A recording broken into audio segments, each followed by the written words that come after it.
We gotta talk about this new season of...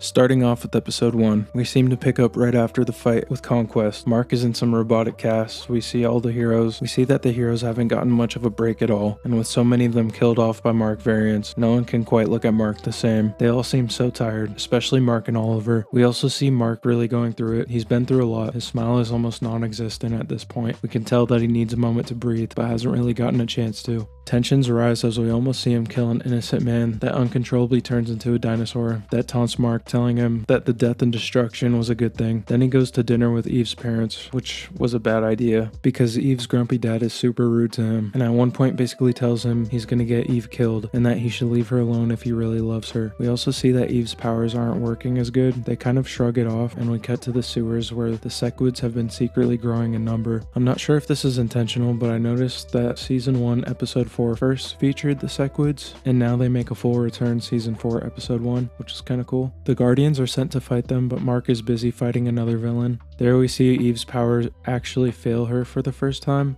They defeat the villain and Mark leaves to aid the Guardians. In this fight, he has to make a difficult choice in a split second, ultimately ending the life of an innocent man. We see Rex get mad, but who cares? The end credit scene shows Conquest breaking out, and we see Sea Salt realize how stupid it was to try and hold him captive. Episode 2 starts off strong, with the best character of the series, Omni-Man. We get to see his backstory and what it was like as a Viltrumite. I love that he looks exactly like Mark, but with some piercing blue eyes. It made me realize how similar they are. We see how Nolan has only followed orders, did what he had to survive, and now he's a product of his environment. We thought Mark got it bad, but Nolan got a beating from both parents and never knew love. He only survived because of his father's patience. We then see him join the cause and get a job, where we're introduced firsthand to the Scourge virus. And wow, seeing it this way makes you actually feel bad for them, and also see how lucky and strong the surviving Viltrumites were. We see why their population was so small, and why Nolan had a family on Earth in the first place. He didn't come only to conquer, he came to save his species from extinction. He also takes us back to season 1 and explains that when Mark got his powers, it ended his human life, reminding him of the job he had to do. He then helps Alan to find the weapons to help defeat the Viltrumites and end the war, but doesn't want to join himself. And we also see his inner conflict, turning against his people. He meets with Thetis, the betrayer, the first one to realize what they were doing was wrong. He tells Nolan he was the one that made the Scourge virus, and Nolan was rightfully mad, but understood the hypocrisy and refrained from ending Thetis. We get to the end credit scene, where we finally get to see Thrag, as Conquest is telling him he failed.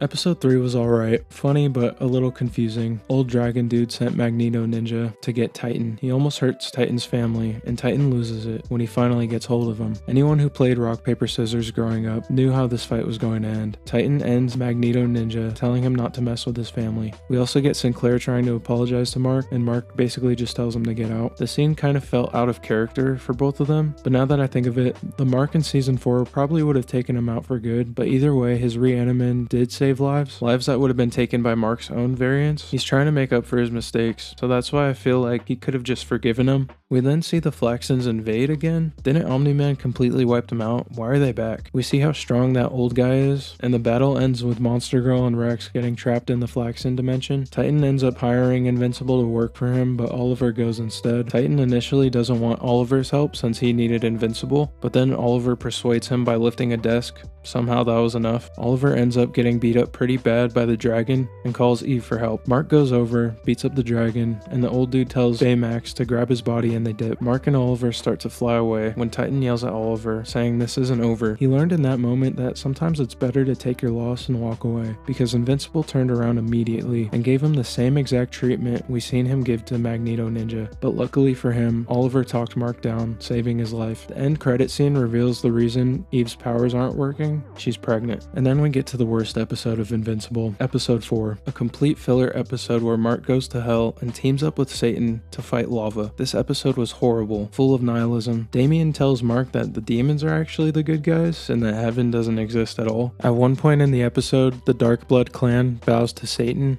and I was so relieved when Mark said he wasn't going to join them. And that's pretty much it. The end credit scene sets up the next episode perfectly. Eve and Mark finally sit down. She's getting ready to tell him she's pregnant, and then Mark sees Nolan and Alan flying down to them. And finally, we get to possibly the best episode of the series, episode 5. Half of the episode is spent on Earth. Nolan visits Debbie, gives her a pretty good apology, but obviously she's not going to forgive him that easy, and it doesn't seem like she will anytime soon. But you can tell she misses him a lot. One thing Nolan said that really stood stood out was that he's been around for almost 1,000 years, but the 20 years with her made him human. We also see Nolan visit Art, who plays his cool and he's able to drink with him, but after Omni-Man leaves, he has a sigh of relief, and you can tell that he thought he was going to die. In this scene, we really see Nolan trying, but we also see how he thinks it will be easy, but accountability and apologizing is a whole new concept to him. But he doesn't see Oliver, and Oliver is pretty upset about it when he finds out. Oliver wasn't supposed to go with Mark, but after expressing Earth as his home, Mark takes him up to space. Nolan gets upset because he doesn't want Oliver to be a part of it, and he didn't want to fail Oliver like he did with Mark. This is one thing that bothered me though. It just felt like self-pity. Nolan knows how he messed up, and he can easily decide to be there for Oliver in the way that he wasn't for Mark. And then it happens. The spaceship gets damaged, and we see Viltrumites ready to destroy. One in particular who Mark believes is dead.